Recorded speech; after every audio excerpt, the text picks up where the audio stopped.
Hey folks, my name is Matt Summerfield and I'm a good friend of Matt and of Highworth, and it's a privilege just to share with you just for a few minutes a little bit about myself and my own faith story and what God's been up to. I was born into a Christian family. My mum and dad and my elder sister, always been part of church. My dad been involved in kind of church leadership related things. And I guess in a sense, even as I look back on that and my childhood, I guess I always believed in Jesus. I always believed Jesus was around. I remember very distinctly sitting on the windowsill of my mum and dad's bedroom and my mum leading me in this prayer to invite Jesus to be a part of my life. And yet almost as I look back on that now, even though that was an important moment, I don't think even beforehand he wasn't. I think I just had grown up in this amazing family environment where we believed in Jesus and we talked to him and we knew who he was. But that was a moment, and then I journeyed through childhood and as a young person. And I guess my faith revolution really happened when I was 17 years old, and I was asked to become a leader in a new youth outreach that we were running called Prime Time, which 32 years ago, trust me, was a very, very cool name for a youth outreach. And basically, Prime Time was going to be very much focused on reaching 11 to 14-year-olds. Remember, I was only 17. And 11 to 14-year-olds who weren't connecting with church. It was really missional. Church wasn't, there was a whole group of young people in our community that church was connecting with. And so we were going to launch this high-tech thing. And when I say high-tech, 32 years ago, I'm talking about we had TV screens, big TV, CRT TV screens, computer graphics, which were BBC microcomputer graphics, video clips played on Betamax players. And at the time, it was crazy ridiculous. Obviously, now it's kind of shockingly naff. But I was asked to be a leader at that. And I guess the truth is, maybe I was asked because I was the pastor's kid, who knows? But I said yes. And basically what happened is that God just wrecked me, because even though I was only a few years older, we launched Prime Time and I started to connect with a group of young people who were just from a different world than me. And I realized that if I was going to teach the Bible, I probably ought to really read it. And some of the issues that we were facing, issues of abuse and runaways and all manner of substance issues and brokenness and identity and self-esteem and even self-harm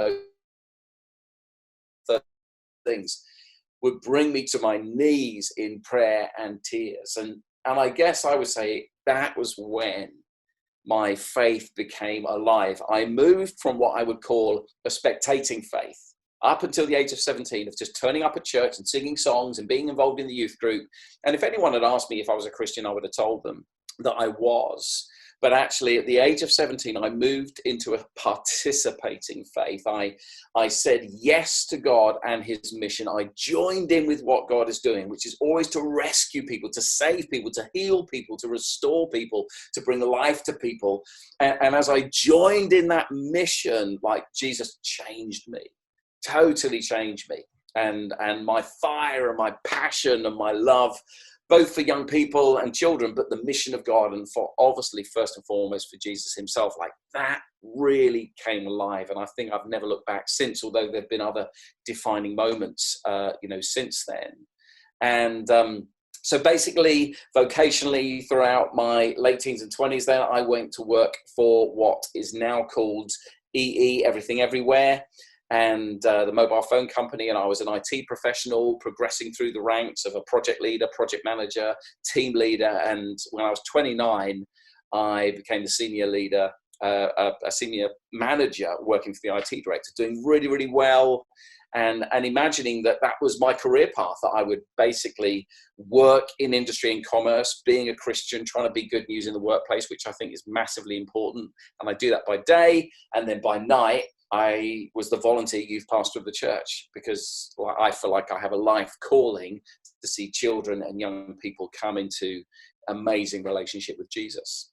And that all got tweaked, because at the age of 29, so 20 years ago, I saw this job offer for this organization called Crusaders, which was a charity, 94 years old, that was basically working on mission with young people across the country. And I just thought, wow, that'd be amazing to be able to do my great passion, but do it nationally, wanting to cheer on the church across all the denominations in mission to young people. And so I went for it.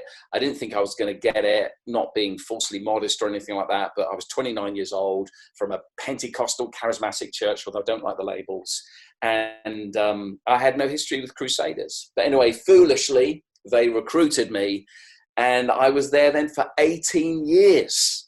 And 17 of those years as the chief exec, and then the last year as president, as basically an ambassador for the cause of mission to young people.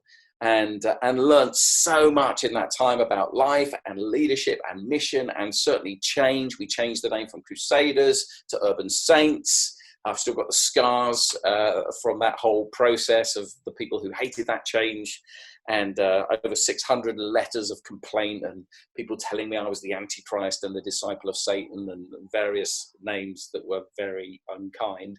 But actually what that did in me was, when I saw how terrible people could be, God really did an amazing number on me to make a conscious choice, which I would encourage us all to do, to be someone who speaks life. Because that's what Jesus does. He speaks life, he speaks hope. And it's so easy to have the ministry of complaint or criticism or mistake pointing. But actually, I want to be someone who speaks life. I want to be someone that when I hang out with someone else, whether it's speaking to a church, speaking to my church, small group, one-on-one, that people feel bigger and better and more built up as a result of me being with them, not because there's anything special about me, but because Jesus is in me. And if the life of God is flowing through me, then that's got to be good news. And as I speak life and hope and belief and courage into people, that they will be built up. I don't want to be one of those people that bring people down or blow them up. I want to be someone who builds them up. And that was such a defining moment for me, to be that kind of person like Jesus, because Jesus is always at work in us. One thing I was sure about, particularly in the 2000 onwards, and certainly before, is that what I would never ever do is lead a church. My dad became the leader of our church. He planted our church in the front room of our family home. And I was convinced that I would never be a church leader. But in 2003, to my utter surprise, at a crossroads, literal physical crossroads, in the city of St. Albans, I felt the Lord say to me, Matt, you're going to lead the church one day. And the biggest surprise is that just kind of landed in my spirit. I went to go and speak to my dad, and we went on a journey. And 9 years later, I became the senior pastor of what was then the Hitchin Christian Center, after my dad had led it, birthed it and led it for 31 years. And so from 2012 to 2018, I spent 2/3 of my time leading Urban Saints, still involved in that mission, and then 1/3 of my time as the senior pastor of Hitchin Christian Center. And then latterly, in those latter months, felt like God say, you're done with Urban Saints. And so basically since the summer of 2018, I have been full-time as the senior pastor of Hitchin Christian Center, which is now called Zeo Church. And Zeo is the Greek word for boiling hot with passion that the Apostle Paul speaks about in Romans 12:11. And you may kind of catch that vibe. I'm quite a passionate person. We're a passionate church. We are passionate about Jesus first and foremost. We are passionate about people, and we're passionate about Jesus and people coming together, because when that happens, there's life, there's healing, there's joy, there's hope, there's future, there's destiny, there's purpose. There's just a lot of things I haven't got time to say about. And that's what gets me up in the morning, both within my church and the privilege of serving other churches and cheering on other churches like Highworth in the mission that God's called them to do. And so that's a bit about me. And I hope that cheers you on and encourages you in your faith and life to join in with what God is doing. Don't be a spectator. Throw yourselves wholeheartedly and passionately into the work of the Master. And as you do that, you will see and know more of the life of God coming alive in you, discovering all that you were born to be. That's good news to you and good news through you into the life of other people. So what are you waiting for? Get on with it.